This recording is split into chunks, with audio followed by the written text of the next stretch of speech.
कौन होता है? पेपर में पूछ लेते हैं नर्वस सिस्टम का बेसिक यूनिट कौन होता है?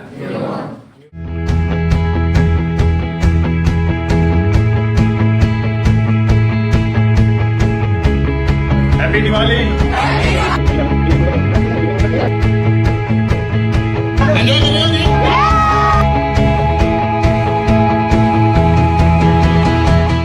न्यूरॉन को और क्या बोलते हैं?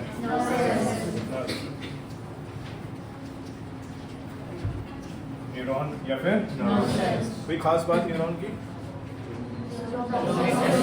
लॉन्गेस्ट, हमारी बॉडी का सबसे लॉन्गेस्ट, ठीक है। लॉन्गेस्ट मतलब सबसे लंबा सेल होता है और इसकी जो शेप होती है कैसी शेप होती है? स्टार जैसी सी कुछ शेप होती है लाइक दिस। जो इसकी मेन सेल बॉडी होती है उसकी शेप कैसी होती है? स्टार शेप होती है, ठीक है। सेंटर में कौन होता है? न्यूक्लियस। और जो फ्लूइड भरा रहता है डेट इज साइटोप्लाज्म। तो क्या बोलते हैं? Cytoplasm. This is nucleus, this is cytoplasm. The cell is, other part of the cell is known as cell body, also known as cytosol या फिर सोमा। साइटोन भी बोल सकते हैं या सोमा। फिर इस सेल बॉडी से कुछ ब्रांचेस निकली रहती हैं, उन ब्रांचेस को क्या बोलते हैं? डेंड्राइट्स। क्या बोलते हैं ब्रांचेस को? डेंड्राइट्स।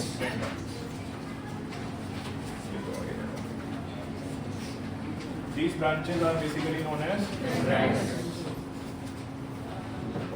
इनको हम डेंड्राइट्स के नाम से जानते हैं। कोई भी सिग्नल बाहर से आता है तो उसको कौन एब्जॉर्ब करती है? बाहर से आने वाले सिग्नल को, चाहे वो टच की फॉर्म में आए, चाहे वो लाइट की, चाहे वो साउंड की, किसी भी फॉर्म में आए, उसको कौन एब्जॉर्ब करती है? डेंड्राइट्स। डेंड्राइट्स किसको देती है? सेल बॉडी को। सेल बॉडी उस सिग्नल को किसमें कन्वर्ट करता है? किसमें कन्वर्ट करता है? फिर वो सिग्नल आगे जाता है एक पतले से पाइप से, एक पतली सी ट्यूब जैसे स्ट्रक्चर से, जिसको आप क्या बोलते हैं?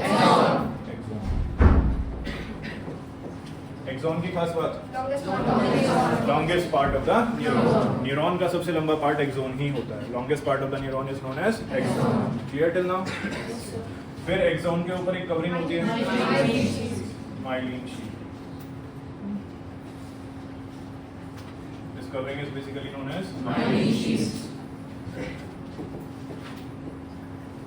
जो कि एक तो प्रोटेक्शन का काम करती है और सिग्नल की स्पीड को बढ़ा देती है। प्रोटेक्शन मतलब एक सिग्नल दूसरे सिग्नल के साथ मिक्स ना हो जाए, एक न्यूरॉन का दूसरे के साथ मिक्स ना हो जाए, तो सिग्नल्स मिक्सअप ना हो, इसलिए उसके ऊपर एक प्रोटेक्टिव कवरिंग होती है माइलिन शीट की, जो कि सिग्नल को प्रोटेक्ट भी करती है और साथ ही साथ उसकी स्पीड भी बढ़ा देती है। सिग्नल जा किसके थ्रू रहा है? उसके बाद जहाँ पर एक जोन एंड होता है वहाँ पर भी कुछ ब्रांचेस बन जाती हैं लाइक दिस, जहाँ पर ये एक्सॉन एंड हो रहा है। और इन ब्रांचेस को क्या बोलते हो? एक्सॉन एंडिंग या एक्सॉन टर्मिनल्स। न्यूरॉन टर्मिनल्स भी बोल सकते हैं क्योंकि न्यूरॉन भी एंड हो रहा है। एक्सॉन टर्मिनल्स भी बोल सकते हैं क्योंकि एक्सॉन एंड हो रहा है। ये बेसिक स्ट्रक्चर होता है हमारे न्यूरॉन का, जो कि जिसका मेन फंक्शन होता है सिग्नल को ट्रांसफर करना। बताओ इसमें कौन सा पार्ट है जो सिग्नल को एब्जॉर्ब करता है? फिर डेंड्राइट्स किसको देते हैं? सेल बॉडी को। और क्या बोलते हैं? साइटोन या सेल बॉडी उस सिग्नल को किसमें कन्वर्ट करती है? किसमें? Electrical signal. फिर वो इलेक्ट्रिकल सिग्नल किसके थ्रू आगे जाता है? एक्सॉन की खास बात क्या उसके ऊपर प्रोटेक्टिव कवरिंग है? किस चीज की? प्रोटेक्शन के साथ साथ और क्या देती है? सिग्नल की स्पीड को बढ़ा देती है। सिग्नल की स्पीड को इलेक्ट्रिकल इंपल्स की फॉर्म में जो सिग्नल जा रहा है उसकी स्पीड को बढ़ा देती है। फिर जहाँ पर एक्सॉन एंड हो रहा है उसको क्या बोलते हैं? एक्सॉन टर्मिनल या एक्सॉन एंड। ओके, फिर इसके बाद दूसरा न्यूरॉन है। एक न्यूरॉन तो सारे सिग्नल लेकर नहीं जाएगा, है ना?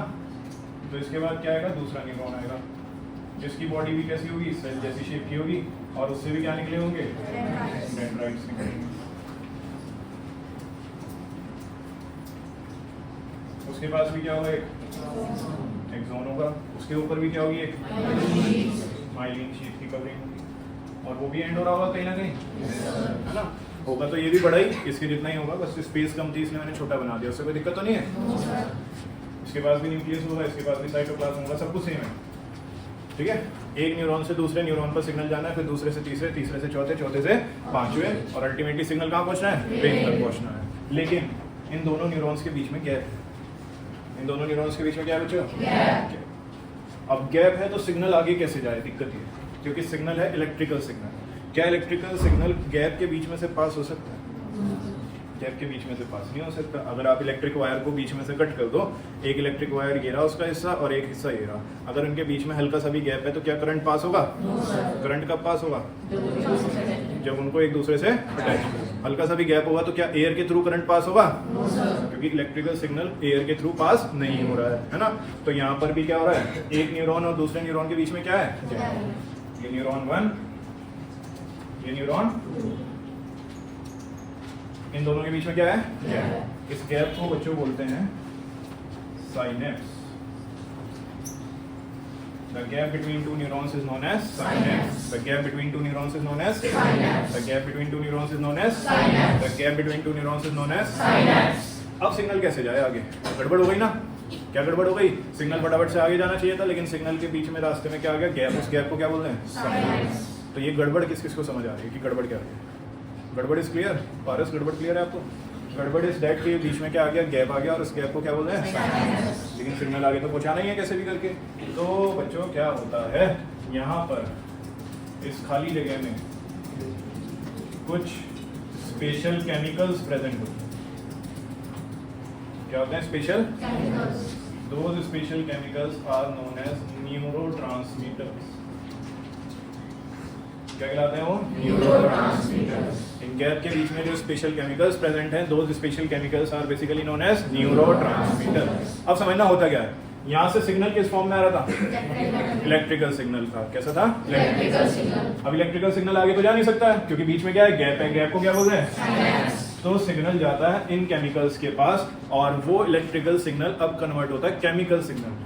किसमें कन्वर्ट होता है? Chemical signal. इलेक्ट्रिकल सिग्नल किसमें कन्वर्ट होता है? Chemical signal. फिर वो केमिकल सिग्नल इसकी डेंड्राइट्स पर जाता है। किसकी डेंड्राइट्स पर? सेकंड न्यूरॉन की डेंड्राइट्स पर। फिर वो केमिकल सिग्नल को एब्जॉर्ब करते हैं, सेल बॉडी को देते हैं। सेल बॉडी उसको किसमें कन्वर्ट करती होगी? इलेक्ट्रिकल सिग्नल में। वो इलेक्ट्रिकल सिग्नल आगे जाता हुआ किसके थ्रू?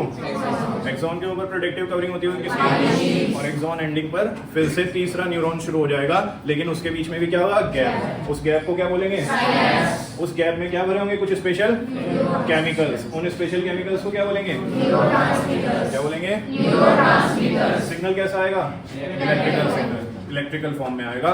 ये न्यूरोट्रांसमीटर उस सिग्नल को किसमें कन्वर्ट करेंगे? किसमें?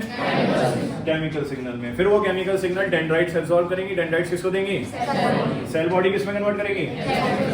सेल बॉडी किसमें कन्वर्ट करेगी? इलेक्ट्रिकल सिग्नल आगे जाएगा किसके थ्रू? एक्सॉन के ऊपर प्रोटेक्टिव कवरिंग। उसके बाद वो सिग्नल एक्सॉन एंडिंग पर चला जाएगा। एक्सॉन एंडिंग को और क्या बोलते हैं? Axon terminals. न्यूरॉन टर्मिनल्स भी बोल सकते हैं इसको, नर्व टर्मिनल्स भी बोल सकते हैं, क्योंकि न्यूरॉन भी यहाँ पर क्या हो रहा है? फिर थर्ड न्यूरॉन और फोर्थ न्यूरॉन के बीच में भी क्या होगा? उस गैप को क्या बोलते हैं? अभी बोलोगे तो याद हो जाएगा। उस गैप को क्या बोलते हैं? क्या उस गैप से सिग्नल डायरेक्टली जा सकता है? नहीं जा सकता। इसलिए वहां पर क्या है? Special chemicals. उन स्पेशल केमिकल्स को क्या बोलते हैं? न्यूरोट्रांसमीटर्स। वो इलेक्ट्रिकल सिग्नल आएगा, केमिकल्स उसको केमिकल सिग्नल में कन्वर्ट करेंगे। वो केमिकल सिग्नल कौन एब्सॉर्ब करेगा? डेंड्राइट्स के थ्रू किसके पास जाएगा? सेल बॉडी से कहां जाएगा? किस फॉर्म में? इलेक्ट्रिकल इंपल्स की फॉर्म में जाएगा। प्रोटेक्टिव कवरिंग का नाम और बिल्कुल एक्सॉन एंडिंग पर चला जाएगा। फिर फोर्थ न्यूरॉन और फिफ्थ न्यूरॉन के बीच में गैप होगा। गैप का नाम? साइनेप्स। क्या उसमें कुछ केमिकल्स फिल्ड हैं? कौन से केमिकल्स? जो इलेक्ट्रिकल सिग्नल को किसमें कन्वर्ट करेंगे? और वो केमिकल सिग्नल फिफ्थ न्यूरॉन के डेंड्राइट्स एब्सॉर्ब कर लेंगे। फिर उसके बाद वो किसको देंगे? सेल बॉडी क्या करेगा? उसको किसमें कन्वर्ट करेगा? वो इलेक्ट्रिकल सिग्नल किसके थ्रू आगे जाएगा? एक्सॉन के ऊपर प्रोटेक्टिव कवरिंग। उसके बाद वो नर्व एंडिंग पर चला जाएगा, एक्सॉन एंडिंग पर चला जाएगा। फिर वो सिक्स न्यूरॉन पे जाएगा। फिर से बीच में क्या है? गैप। गैप को क्या?